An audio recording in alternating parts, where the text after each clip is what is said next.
Hello guys, it's me Simo Urahara, and in this video we'll talk about all the forms of Toshiro's Bankai that have appeared and explain their most important features. So we'll start with the normal form, and then the holified Bankai, and then the zombie form, and finally the adult Toshiro form. So let's talk about the normal form, because some people tell you it's a useless Bankai. Why? Just because Toshiro uses his Bankai a lot and because he was defeated by Aizen Sosuke. And so they put the Bankai in comparison with the Bankai of the other captains. And here is where the mistake occurs. They forgot several considerations. Firstly, we're talking about a prodigy. At a very young age, he was able to release his Bankai before he even entering the Gotei 13. And I don't know anyone in Bleach who was able to reach Bankai level through the normal way. I said the normal method, and therefore will exclude both Ichigo and Kisuke who use Tenshintai. So therefore, Toshiro having a Bankai, it can be said it's a miracle, but also it gave him another problem, which is how he can use all the full power of that Zanpakuto. Because we're not talking about an ordinary Zanpakuto, we're talking about the strongest Ice Zanpakuto in the Soul Society, Hyurin. And thus Toshiro was not able to release the Bankai in its full form, to the point that if Toshiro thought about using the full power of the Bankai without controlling it, he might expose himself to a great danger. And let's start talking from the manga. Exactly the chapter where Toshiro was fighting Halibel. So Toshiro here wanted to use one of the most powerful basic techniques of Hyurin, which is controlling the weather. And notice with me what Toshiro said to Halibel. He said that his Bankai is incomplete, and therefore he finds it difficult to use this technique in the Bankai as long as his Bankai is already incomplete. And so speaking of the incomplete Bankai, we will talk about the three flowers that are located behind it.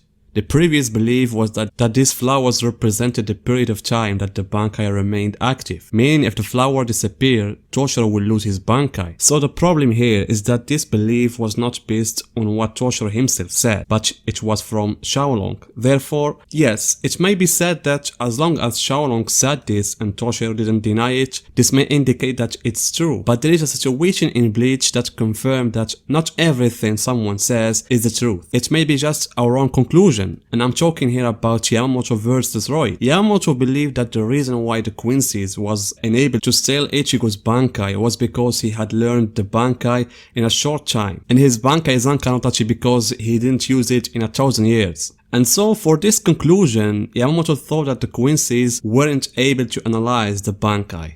But then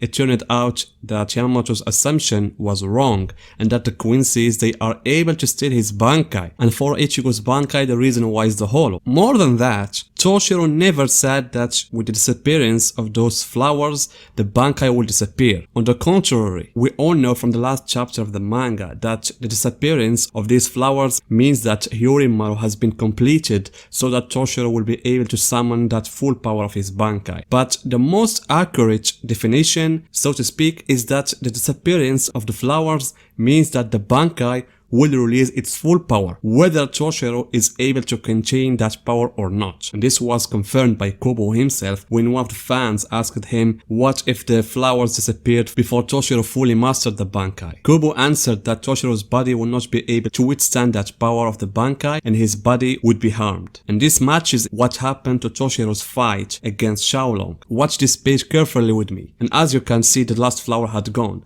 Immediately after that, Toshiro's body was almost split into two parts, as if something was going to come out from inside him, meaning that Toshiro's small body couldn't bear all that power that wanted to come out, and as a result his body got all that damage. That's why Toshiro, and because he was aware of this fact, said after the Battle of Aizen, when he was training inside that cave, that he must learn to control the power of Hyurin and the Bankai. That's why he continued training all those months until he did it. Therefore, if you want a logical definition of the three flowers issue, it's as follows.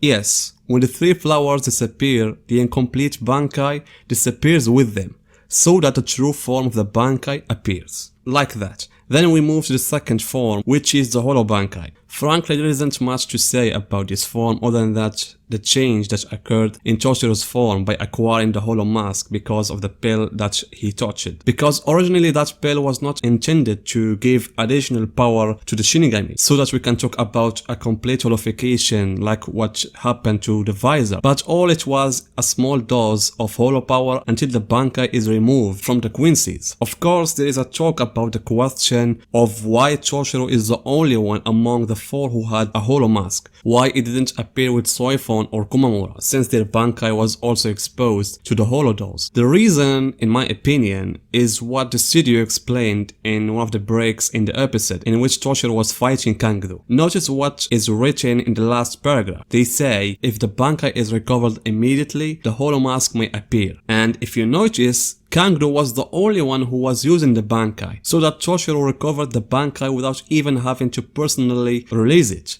unlike Soifon and Komamura. So maybe this is the reason. Toshiro was the only one who recovered the Bankai immediately, and thus the Hollow Mask appeared. And this leads us to talk about the appearance of the zombie form. I honestly wish that there had been a short flashback of the moment when Giselle came and found Toshiro lying down and then turned him into a zombie with Rangiku, because it's clear that Kubo wanted to make Toshiro wearing that outfit of the Van der Reich, and he found a way available with Giselle's presence. So I wished if that also happened with Rangiku, that would be something amazing. And back to the zombie form, what can be said about this form is that the change is only on the nature of Toshiro's personality and his fighting style. Unlike usual, Toshiro became sharper, more effective, and less toxic, because Giselle was controlling him very well, and it was lucky for him that Giselle turned him into a zombie before his death.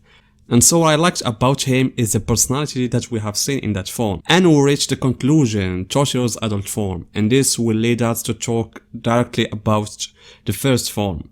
As we said, Toshiro's Bankai was incomplete, and Toshiro during the period between the end of the Arankara arc and the Fullbring arc was able to complete the Bankai, meaning Toshiro was now able to summon the Bankai with its full power. But nevertheless, there was still a small problem. It's Toshiro's small body cannot handle all that power of the Bankai.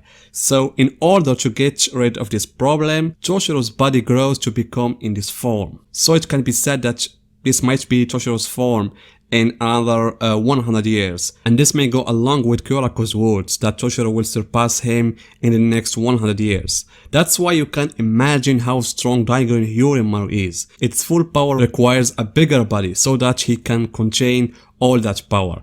In this form, Toshiro became able to disable the capabilities of matter, and this is what he did with Jirard's sword, the Sword of Hope, and he can even freeze his fire with the Shikai Hyokutsu technique.